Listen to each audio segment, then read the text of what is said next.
Good morning, everybody. I have a little bit of a cold and I'm at Starbucks, so I'm going to try to be as clear as I can. So week 10, look over the objectives, the checklist, the video you are watching now. Go through the homework assignments and the quizzes. The discussion board is going to be the same as last week, the week 9 opposing refuting logos.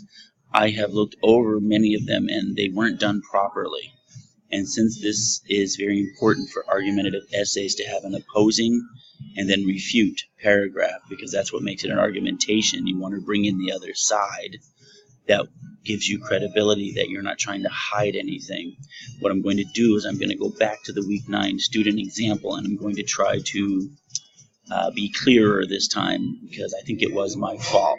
So I'm going to pause here. I'm going to go back to the week 9 example.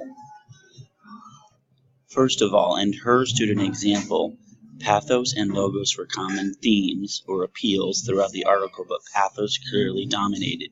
She thinks that pathos is the correct answer. However, there are others who will think logos had a stronger appeal in the advertisement.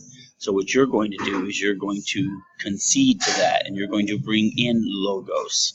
So I'm going to go back up here to the example. Excuse me. Different ways to organize an argumentative essay.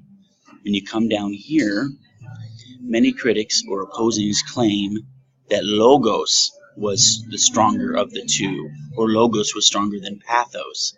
Okay? And then here you're going to say however, or you'll bring in logos was. So again, you'll say many critics believe that logos had more of appeal, and then you want to say something about however, although logos is logic and they had a lot of facts, blah blah blah.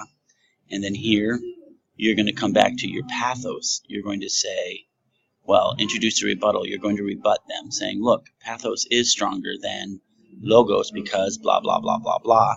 And then here you want to concede or give something to them. You want to acknowledge that they do have valid points, because think of yourself as a lawyer. If you are for pathos and you're cross-examining logos as a person, you want to give them some of their credit. You don't want to turn them off. You don't want to turn your readers off by really being negative about logos. So then here you concede a little bit and then spin it back. Spin it back to yourself, and then introduce your conclusion. So many oppose, many think that logos is stronger than pathos. Why would they say that? Refute it any way you want. Come back to pathos, though. You want to end on a good note. I hope this helps. If you need more help, let me know. So these are going to be due, let me get out of here. I'm going to go to Module 10. I think it's going to be due this Wednesday. Week 10 is here. So yes, it's going to be Wednesday, October 23rd, your initial post. There is no discussion board this week. I just want you to resubmit your opposing and refuting. And the first sentence should be about logos, because they are the opposing. Follow the form. If you've done this already and you think you did a good job, don't rewrite it. Just resubmit it here. Okay, everybody, if you have any questions, please let me know. I think this is a lot clearer.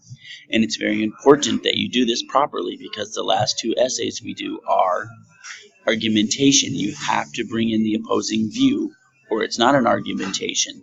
It's more of a persuasive essay. Okay, everybody, keep me posted. Bye.